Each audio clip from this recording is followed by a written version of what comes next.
Steph. Leah. Jess. Is this line secure?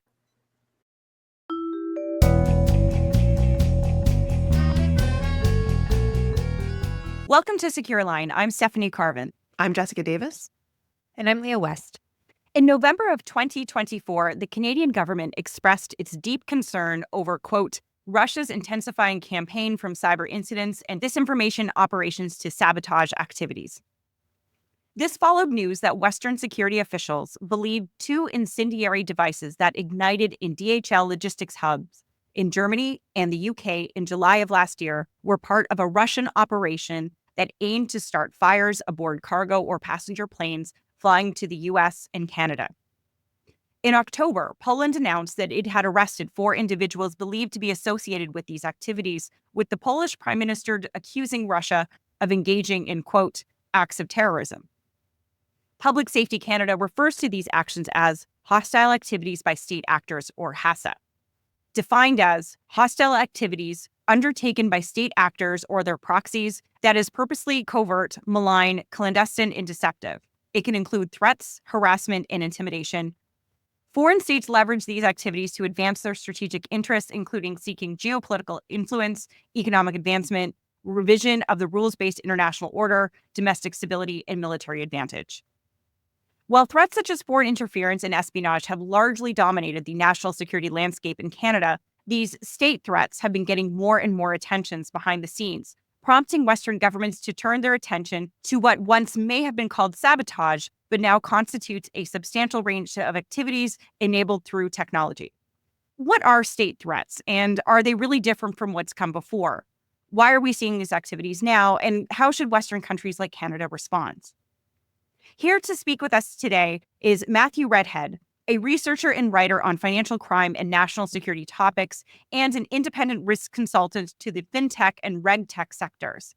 He's a regular contributor to Jane's Intelligence Review on serious organized crime, financial crime, terrorism, and intelligence.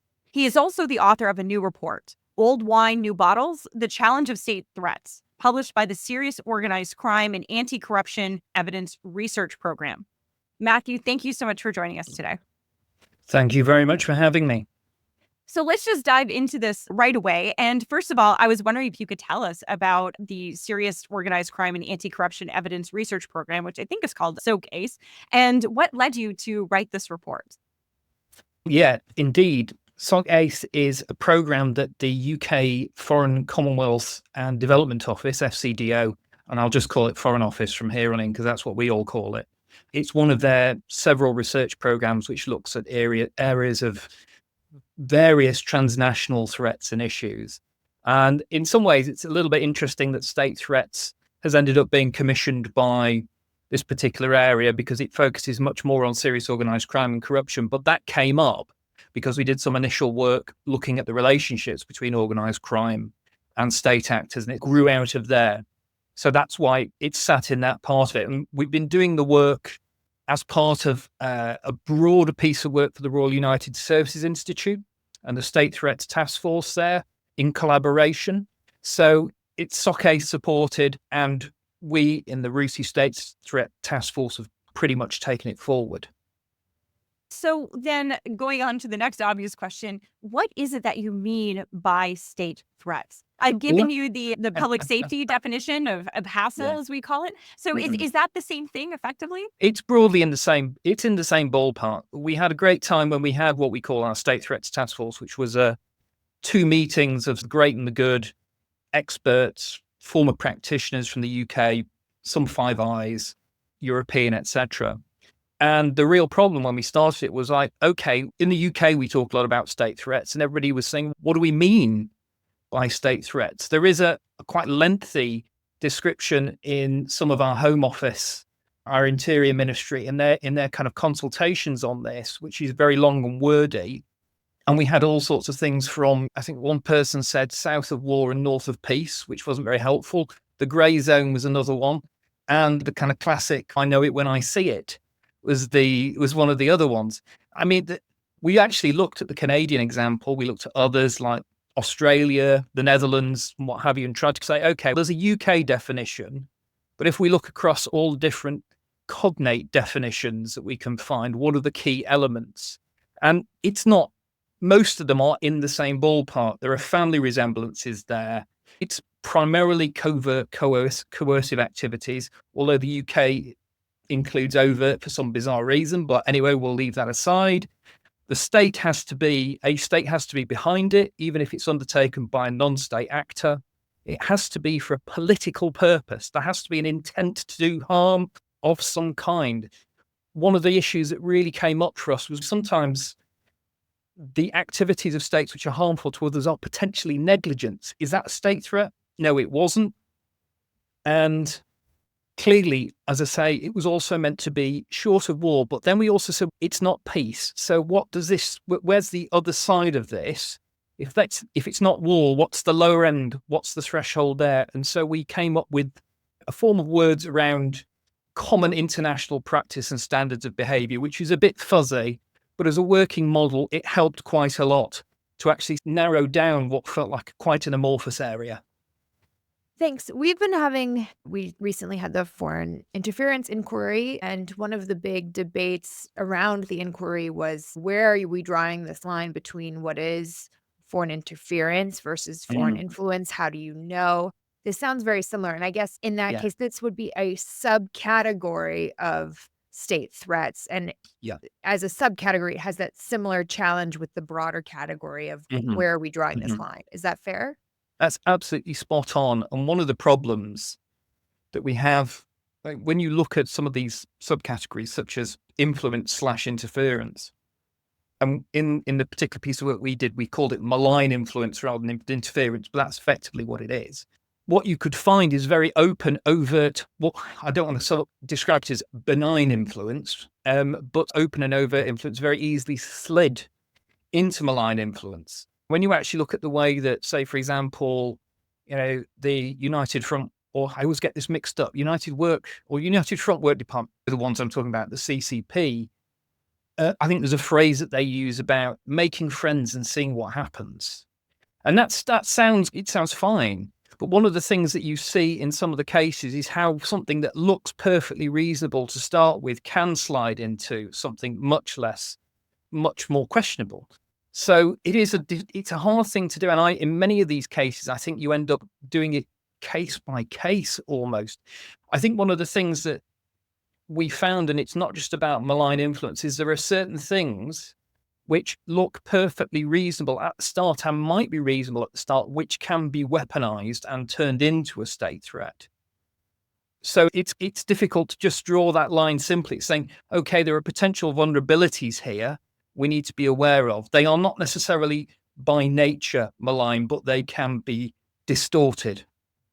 Yeah, I think that's a great example. The counter protests, or just standing and very overtly monitoring protests. If you're, for example, protesting the actions of the CCP, that's something that we see. And you mentioned in the definition that it needs to be done for political purposes.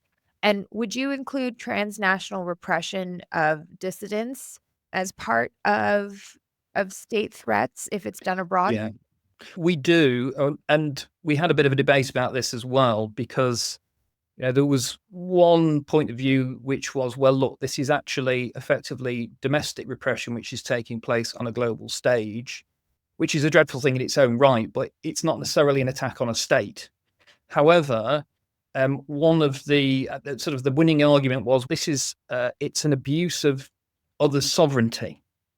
And therefore, it is a state threat as well as being a form of transnational repression. The two things are not necessarily mutually exclusive.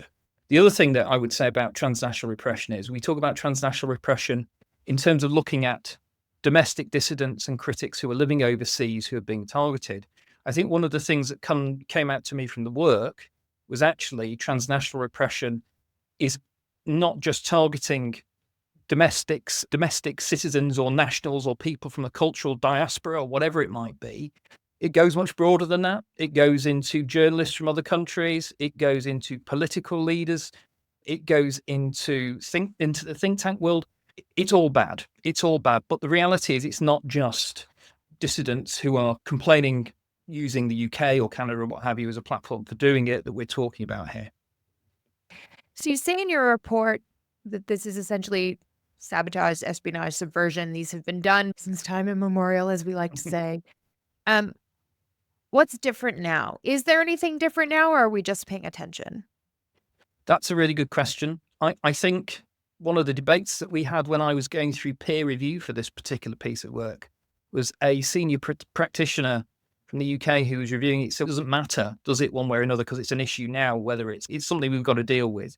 Now, I think there's an interesting thing here about volume and trend, which I think is very important that we need to take into account. So obviously those of us on the outside looking in don't have the kind of data that the agencies have, but every indication that you get when you look at things that can be quantified, whether they be assassination attempts, whether that be disinformation efforts, whether that be cyber espionage, offensive cyber operations, show a kind of upward march, as it were, over a 20-year period. Yes, I think there's a point where quantity becomes quality, if you like. So there is that difference there. I think also in terms of, I think you mentioned in the introduction, technology. I think, Stephanie, you mentioned technology and the importance of that. How what we're seeing now is increasingly technologically enabled approach, which allows a kind of scale of volume and range and activity, which we've never really been able to see in many areas before, particularly in espionage. And also not just about the technology, but also willingness to use all the facets of a society, from ordinary citizens all the way through to businesses, to actually conduct this effort. China, I think, is the very best example of this. It has national intelligence laws which basically require businesses and individuals not only to cooperate, but basically to come forward if they have, for example, zero-day exploits that they think that they've identified in vulnerable Western systems, for example. So I think there's technology, there's the scale and breadth of the effort is different. It's not just something that's happening from intelligence agencies, important though they continue to be. I think also what's different, and we've got to be careful not to say every country that we talked about in the report is the same, because they have their own different national styles of approach. Some are more reckless than others, but I would say, broadly speaking, if you would take them all together and provide a kind of average, the level of ambition and recklessness and willingness to target areas which have not been targeted before quite as heavily, commercial knowledge, personal data about individuals, social networks, simply collecting data for the sake of collecting data in a commercial space with no real idea necessarily when you collect it, why you're doing it, but basically to ensure that you have it. So there's a greater ambition and willingness just to do it because you can do it. And also, I think, as I say, I think I used the word reckless just then. I think particularly we mentioned the DHL parcels. There's a level of danger and threat to life elements in a lot of these activities now, which I think, again, we almost used the word terrorism before. That feels different as well. This is not some kind of artful game where it's Cold War 2.0, where George Smiley or James Bond or whoever it might be is conducting this in some kind of gentlemanly way. It's considerably more rough and tumble than that, and potentially quite nasty. In this conversation around what's new and what's not new, this is a really great time, I think, to ask Leah a question about the Canadian context, because what we're really talking about here is foreign interference, espionage, sabotage, all things that are governed by the CSIS Act, but that Canada could also potentially engage in. Leah, does Canada engage in these types of practices? How does Canada go about conducting espionage, foreign interference, and covert action? What governs that for us? So the answer is yes, but. So Canada has legal authority to engage in what we call threat disruption measures. That's something CSIS can do under statute. But it's a very clearly defined regime that requires high-level authorization from the director of CSIS, and in some cases where laws may be broken, a judicial authorization to engage in a measure that would disrupt a threat. And then again, even the title, threat disruption, shows that the tool that Canada uses is one that's defensive, and it's meant to disrupt a threat to the security of Canada. CSE also, or The Communication Security Establishment also has the authority to engage in active and defensive cyber operations. Again, it's a statutory authority with some pretty clear limitations on it and requirements for consultation with the Minister of Foreign Affairs and approval by the Minister of National Defense if we're talking about offensive defense, and just the Minister of National Defense sign off if we're talking about defensive. But again, there are also requirements for review in the Canadian contexts. These agencies are subject to review by both the National Security Intelligence Review Agency and NSICOP. And we are very clearly authorizing this, and we have authorized it as a Canadian public through the parliamentary process.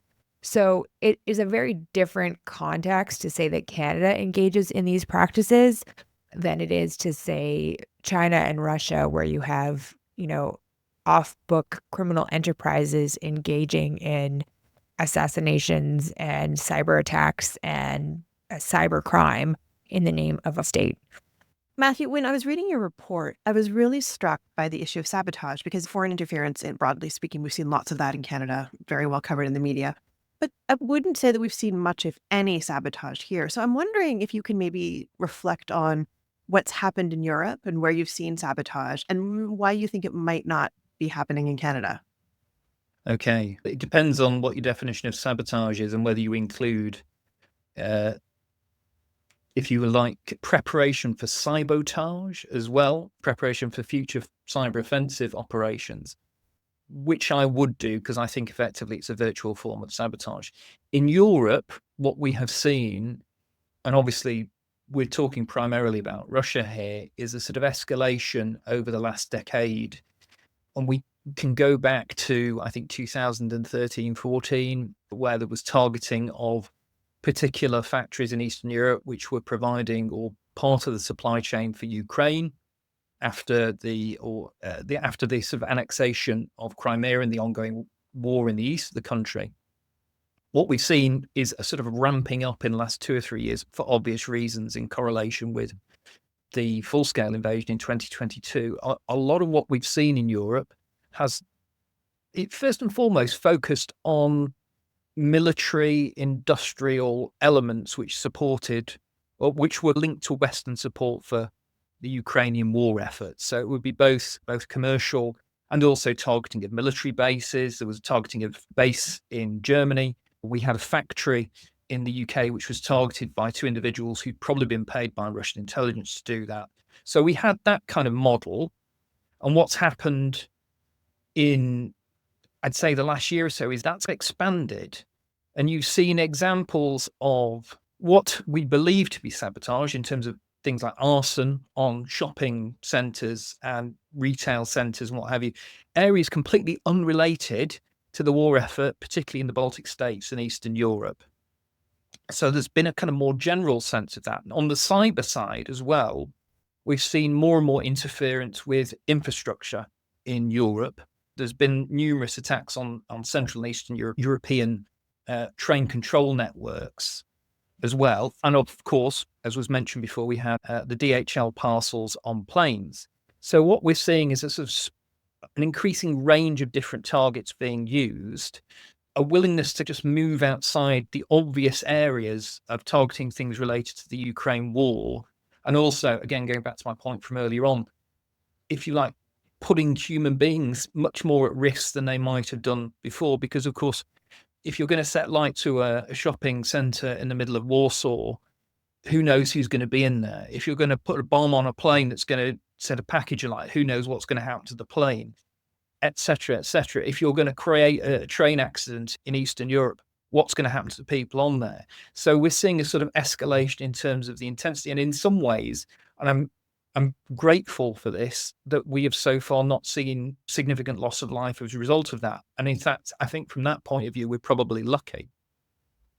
Also, why, I think you asked as well about Canada and why are you not seeing it as much? It was an interesting question about, are you looking? And obviously, it's not going to be, as, to use a fine old British phrase, in your face, potentially, because obviously we have a near neighbour who's extremely difficult. I suppose you have a near neighbor who's extremely difficult in a different way, but that's, don't quote me on that. And we,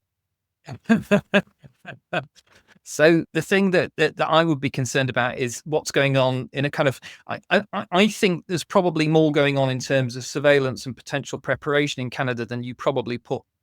That's just my instinct. I don't know that for certain. But for example, we have neutral countries in Europe like Ireland who are not members of NATO, want to be everybody's friend and are everybody's friend, are very popular countries. And of course, there's been cases in Ireland of Russian intelligence officers being caught looking at cables across the Atlantic and working out what they might. I'm sure they're just doing it out of interest in the same way they went to Salisbury to look at the cathedral. I'm sure they're just interested in these cables.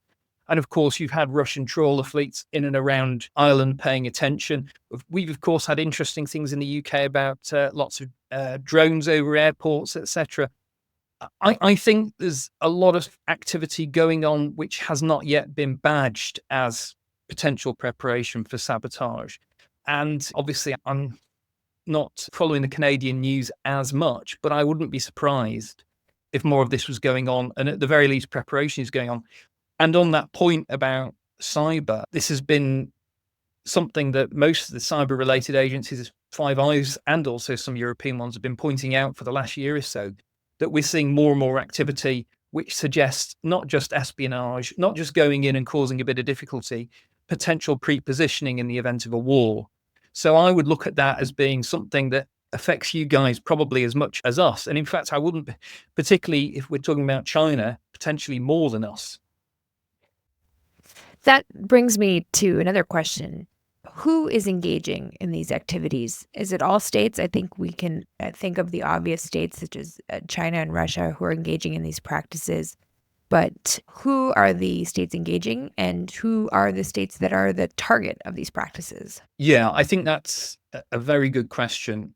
I think it's very easy, and the media falls into this, and some of us analysts fall into this trap as well, of thinking about the big four, what I heard described as the CRINCs: China, Russia, Iran, and North Korea recently, which is a dreadful acronym, or axis of resistance, or what. Obviously, there's loads of different ways we could describe it.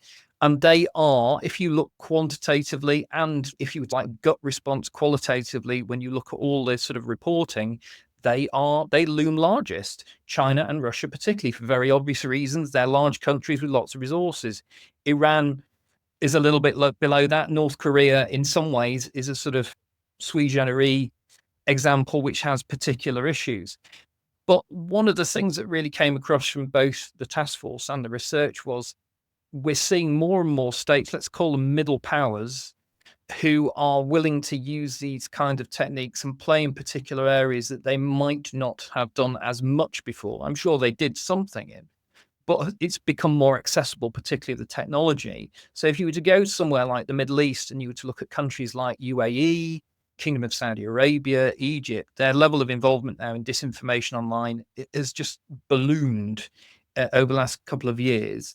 If you were to look at Southern Africa, I'm going to have to be careful saying this because I'm told Rwanda is a safe country for immigration purposes in the UK.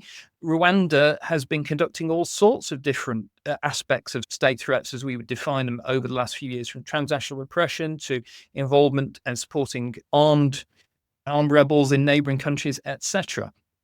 If you were to go to other areas such as South Asia, India and Pakistan, that's been going on for a long time between the two of them. However, one gets a sense there that this is now being played out on a much larger stage than it had been previously. I know there are examples we could talk about from the Canadian perspective as well, but we've had interesting cases over in Europe in terms of Indian and Pakistani disinformation online being conducted to try and change European governments' views of those different governments and change those perceptions of those countries in a positive or negative way. So I think what we're seeing is, and I think partly it's driven by the access to certain kinds of tools. So cyber's more available. You have the platforms like online media. The world is a more connected place. It's easy to get access to people that you don't like in the cases of transnational repression. However, I think there's something else going on here, which is to do with attitude and permissions, if you like. So we've been through a very long period, I think, where even if states behaved badly, that kind of sort of stood out. And there was a perception, particularly in certain areas of the world, that if one behaved badly, then the United States would come along and wrap your knuckles and tell you not to do it, or expect the United States to look after your security interests for you and basically be your guardian. I think over the past decade, probably a bit more, there's been a perception, and this is one of the most interesting things I heard during the interviews I conducted for this research, was there's a sense that one can't rely on the United States anymore to actually be there as a friend, a protector, or necessarily as someone who is actually, or as a state that's actually going to hold you to a higher moral standard. So therefore, you have both a combination of, if you like, a more febrile geopolitical environment where states who have their local rivals, have their domestic problems, have interests to pursue on the one hand and feel that they have to do it. I think there's a great phrase that Ivan Krastev, the political scientist, used, which is, these are powers that want to be at the table but not being served up, or something like that. And I think that's the truth of it. And I think it's much more easy for them to do and inexpensive for them to do using the technology that's available. I think this is a great space to ask you about a very concrete example. And I do want to flag for our listeners that you were recently on the Suspicious Transaction Report podcast from RUSI, where you talked in more detail about the North Korea issue and the cryptocurrency angle. So we're going to not cover that here, but I would suggest to our listeners that they go and listen to that podcast if that's of interest to them. But I did want you to revisit the Wirecard issue, because this is something that obviously you and I know a fair bit about, but I think has been underreported in Canadian media. And I think that our listeners would find this quite interesting. So can you give us a bit of background on Wirecard and what happened?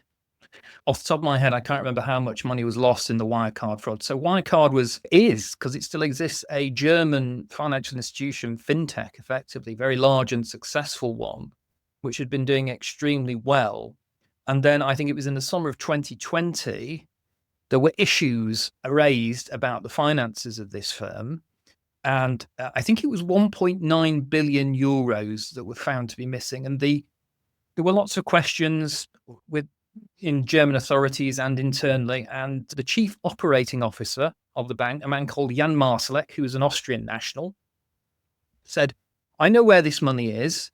It's in the bank accounts that we've got in the Philippines. So I'll get on the plane to the Philippines and go and sort it out. Anyway, as it turned out, he didn't get on a plane to the Philippines. He got on a plane to Moscow.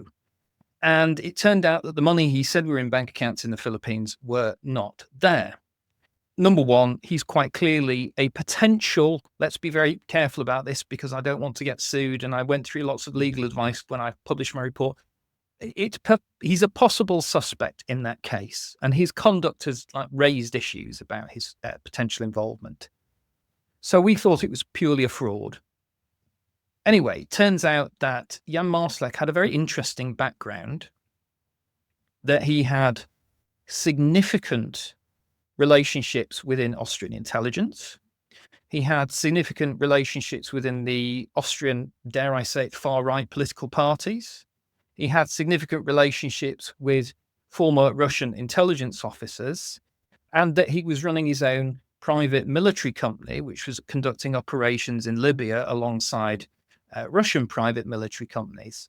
And it became obvious as a sort of drip of reporting in the media that actually Jan Marsalek, who we took to be a financial criminal, pure and simple, was actually also almost certainly an operative of Russian intelligence and had been developed as such for over 10 years. Now, here's where it gets even more interesting. So when you think about a Russian operative, so you can see that who knows what happened to that money? It quite possibly is in a bank account somewhere in Moscow. Who knows? For all we know, maybe the fraud was actually part of that. Who knows? It's difficult to say one way or another without knowing more details. But he was also a figure of influence within Austrian and German politics and within the financial world in Germany. And better still, as we discovered in the UK a year or so ago, he was also managing a ring of Bulgarian spies in the UK who were conducting surveillance of a range of different targets over here. And he was doing that on behalf of Russian intelligence, it's believed. So we have this incredible situation of this guy who's not even a Russian national, as far as I mean, I want to be careful and caveat that, because I remember having this conversation about a particular assassin who killed an individual, a Chechen, in Berlin, I think in 2019. And everybody said, oh, he was a Kazakh hitman. Then it turned out when he got released as part of a prisoner exchange, he was actually a member of the FSB who'd been living as a Kazakh national. So as far as we're aware, he is an Austrian national who's basically been cultivated and then used at arm's length to do a variety of different things for segments of Russian intelligence. And one has to say that I suspect that the public story about Jan Marsalek is probably only about the tip of the iceberg, because individuals of that, it makes me think about, and you'll get my point here, Jess, about terrorism and how you get particular key individuals and intermediaries in those kinds of in terrorist networks, and particularly in Islamist extremist networks of, say, 10, 15 years ago, which I was more familiar with, who do all sorts of things. It's not a case of just saying they're a facilitator, they're a radicalizer, they're this. They're basically all-purpose operatives. And Jan Marsalek, and I suspect that there are more like him, is exactly that kind of model. It picks up on something that, and I'm sorry I'm going on here, David Kilcullen, the Australian soldier and scholar, wrote about that a few years ago. He's saying the thing that you have to realize is that the Russians have learnt techniques and ways of approaching things from terrorist networks. They've actually looked at what these guys have done and said, hey, we can do that too. And they won't be expecting it from us. So therefore we'll use it and we'll go under the radar. So this has been fascinating, and we've looked at this issue from the 60,000 foot level, the kind of grand strategy of using state threats, but then also hearing about how this is working on the micro level, that case study you just went through. So I guess I have to ask then, are state threats effective? We know that states are using them. And I ask this question partially because, for example, if you look at the use of illegals during the Cold War, and some people think illegals are migrants crossing the border. They're not. They're spy. It's like the show The Americans. These were spies that were trained to try and integrate into Western societies and then find themselves in a position to conduct espionage. And we know that the Soviet Union spent a lot of time, money, and effort on these campaigns, but they don't necessarily seem to have gotten anything out of it. So I'm wondering, in this particular case, it does seem that these adversaries, the cranks, I think you call them, maybe engaging in these kinds of activities. Do we know this is kind of spaghetti on the wall approach? They're just trying to see what sticks. They're doing it because it's low level cost, and so it doesn't really matter if not every effort has a massive payback, or is this actually a massive investment which may be actually giving some returns? That's the big question, isn't it? There are different attitudes I hear about this. It's interesting when you talk to academics. A lot of the academics I've talked to who are interested in this, both from a historical perspective and in a contemporary space, are a little bit skeptical about this, exactly for the reasons and examples that we're talking about here. You look back through the Cold War and elsewhere, and also in more recent experience, and saying, what difference has this really made?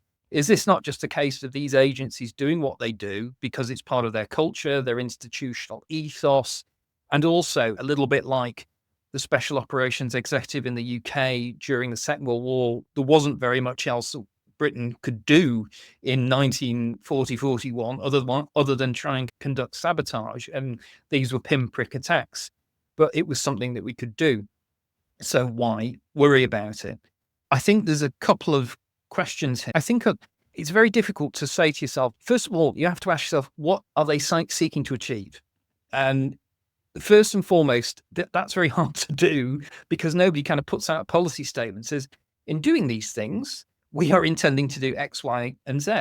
I think one of the general assumptions is that a lot of this is directed at wearing down the resilience, the will, the focus of Western countries to actually react. And I heard different views, interestingly, on that, about the extent to which Western resilience had been affected by it. Quite a lot of people, practitioners, said, actually, we're fine. The country still work. We still have a critical national infrastructure. We still go to work each day. Elections happen, all the rest of it. But when you actually look at particular cases, you think about over time, say, the Chinese commercial espionage campaign and how successful that's been in terms of to basically taking intellectual property en masse and using that for Chinese purposes. That's a success.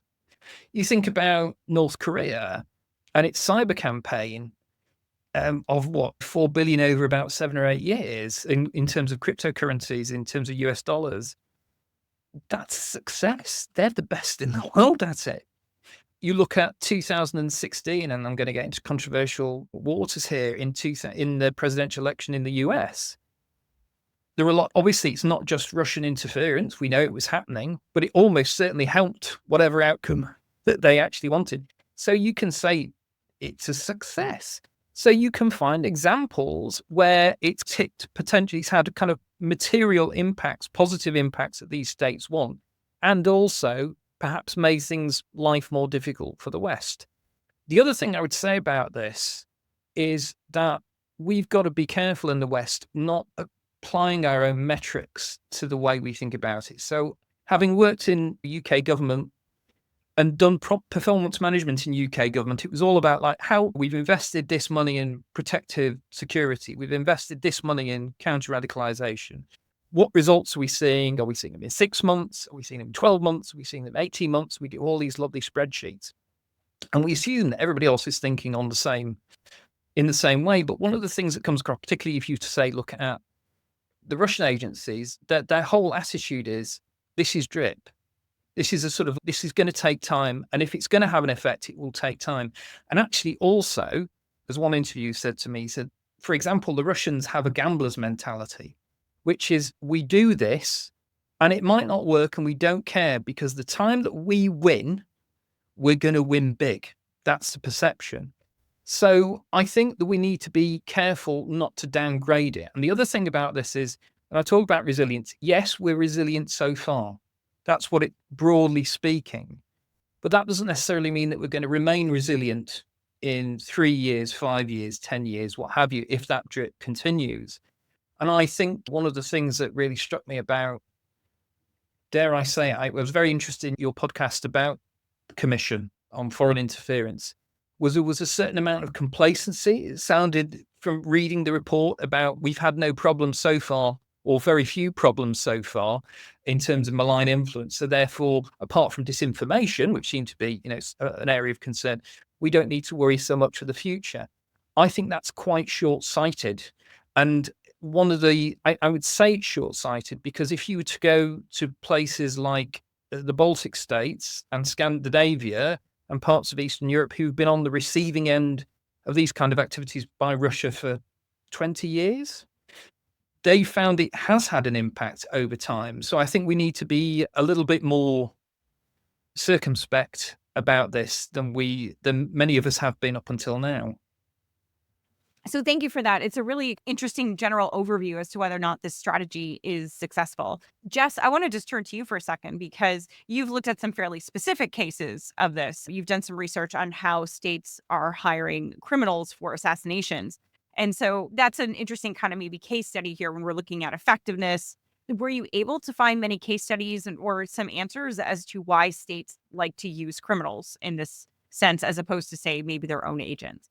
Yeah, so I was somewhat strong-armed into writing this article for a book that's coming out this year, but I'm really glad that I was because there was a lot more here than I thought there was going to be in it, and it led to a typology that I'll walk you through. And we all know that it's not research that I've done unless I've got some sort of framework or typology to it. I have one trick up my sleeve, and that's it. So when I was doing this research, I actually found about a dozen examples over the last 10 years of countries using criminal organizations to conduct targeted assassinations. And that was quite interesting. Obviously, this is spurred in part by the Indian-sponsored killing of the Sikh activist here in Canada. And part of what I was looking for, though, was understanding why countries would use criminal organizations rather than just their own operatives. And there's a whole series of things around that. And so I'll walk us through a few of them. One of them is plausible deniability, or as Aldrich and Cormack call it, implausible deniability. This really creates a layer of separation between the state and the action. We might all know or strongly suspect that the state was behind the assassination, but they can somewhat reasonably deny it on the world stage. The second issue is that criminals are really cost effective for states. This is like assassination on a budget because hiring criminals is cheaper than deploying trained intelligence operatives.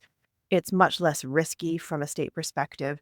You don't have to pay for expensive spy training, cover, or pension plans. It's just a one-time payout. So there's like a real budget aspect to this, which is maybe reflected somewhat in the states that we see using this kind of technique. There's also the issue that criminals get access to denied areas much more easily. I call this the sort of the underworld passport issue because they can operate in places where intelligence officers might be flagged or restricted. And organized crime networks often have deep-rooted connections in high security and restricted regions. So this is there's a layer of permissibility to this. Skilled operatives are also killers with experience. So criminal groups already specialize in violence, smuggling, and illegal operations. So instead of training assassins, states can outsource this activity to professionals who already have the skills.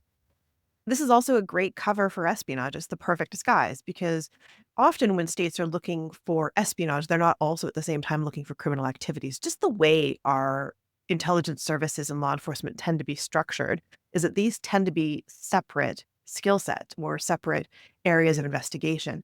So just having this sort of cover helps the criminals hide in plain sight to a certain extent. Criminals are also disposable. You can use them and lose them. So if a criminal gets caught, the state can easily disown them without diplomatic fallout.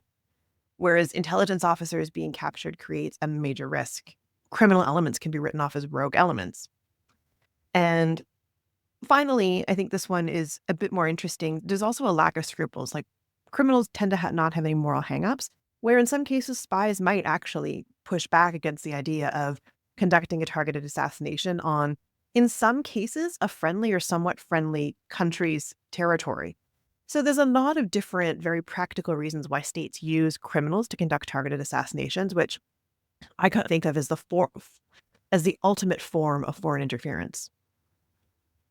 So, all that being said, there doesn't seem to be a lot of upside for criminal organizations except for maybe money. So, is that the sole motivating factor here for why criminals do this work? Money's definitely a factor. Criminal organizations are profit motivated, and states do pay sometimes pretty well for this kind of activity. They can offer lucrative deals that far exceed typical criminal earnings. But I think the other three factors that are related to this are much more compelling for criminals. First of all, the states can offer safe haven, so they can be protected by the state in exchange for doing this kind of work. We see this in the case of Iranian criminal elements getting protection from the government for doing this kind of activity. State-backed criminals can enjoy immunity from prosecution, or they can even benefit from their backing state going after rival gangs in a much more concerted manner. So like really opening the playing field for them. The government can also act as a guardian for them and provide protection from their rivals, which can deter rival criminal organizations from attacking them or encroaching on their turf. And governments can actually sometimes even eliminate competitors to strengthen their chosen criminal partner. And then finally, the last one is fear and coercion. This is an offer a lot of criminal organizations cannot refuse. Criminals are sometimes forced into working for states under threat to their lives or their families, and governments can use blackmail, threats, or arrest warrants as the leverage to force compliance. So there's a lot of reasons why criminals are engaging in this kind of activity, but a lot of it is coercion. Matthew, perhaps in my final question, I'd ask you this too. Do you agree with Jess? Do you have your own take on why criminal organizations would be willing to participate in so much of this activity? I think I'd agree with a lot of what Jess has said. I think we also need to think about the fact that it's not just organized crime that's doing this, it's also disorganized crime as well. So sort of when you look at some of the characters that have been involved, and you can see in these potentially involved in state-sponsored plots, there's a question to ask about whether they would actually be part of an organized crime network or whether they were just available freelancers or what have you. So I think that's one part of it. But going back to, undoubtedly, organized crime groups have been working with state agencies to commit assassinations. I think Jessica's absolutely right about that. I think that the motivations for the state, one of the things I noted is that if you were to look at a country like Russia or even sort of Iran, there'd been a tendency in the past to use criminals, it seems, and this is a very broad statement on a very narrow area of data at the moment, but I will say this with relatively low confidence, but I have a hunch that criminals played a role assassinating relatively small to medium fry enemies, as it were, people who didn't matter so much. So if they got caught and there were links and all the rest of it, and if you were more important, you were more likely to be targeted by an intelligence operative. And certainly we saw that in the UK with somebody like Litvinenko or Sergei Skripal. I think what we're seeing a little bit of now, and again, I think we'll see this, I think retrospectively in another 3 years' time, if I'm right, it will be easier to see, is that because access, and I think that was the word you used, Jess, has declined for intelligence operatives, particularly in Europe and North America, it's becoming much more difficult for these agencies to undertake these activities overseas when required to, and therefore they very obviously are useful hidden hands and extensions of that. And the balance between the risk of lack of control and being found out and caught, the calculation about whether that's something that the agencies or the people sponsoring it, the officials sponsoring it, are concerned about changes. They're more willing to take that action. Again, from the perspective of a country like Russia, it looks at itself as being largely at war with a small W, if not necessarily a big W, with the West, and therefore is willing to do whatever it lower its standards in terms of this. I think from the perspective of the criminals, I agree with everything that Jess said.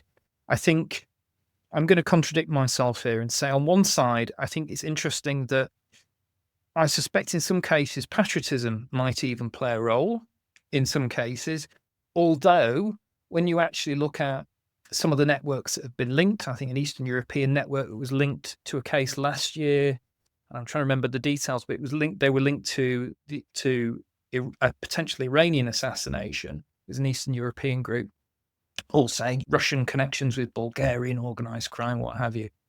It doesn't need to necessarily be an organized crime group or organized criminals who are of the same nationality, cultural group, what have you. You can come from different areas and be sponsored to do this sort of thing. But I think in some cases, there's actually probably something a little bit more. You are potentially foot soldiers for the cause.